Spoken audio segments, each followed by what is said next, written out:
Siamo chiaramente in un momento ancora sicuramente difficile, siamo così a fronteggiare anche delle situazioni economico-finanziarie con la riduzione del deficit nazionale e dall'altra parte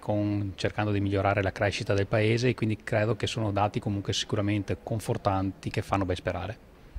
Con la relazione statistica del 2011 si inverte un po' la tradizione, cioè nel senso venivano dati questi dati a livello regionale, da quest'anno vengono fatti questi passaggi in tutte le province, e quindi questo sia un momento importante per un confronto proprio con le amministrazioni provinciali.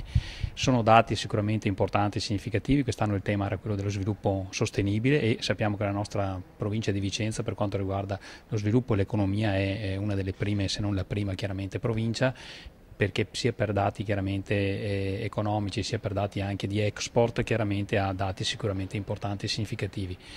Idem per quanto riguarda la sostenibilità, perché per quanto riguarda un dato significativo come la raccolta differenziata abbiamo già raggiunto una percentuale vicinissima al 60%.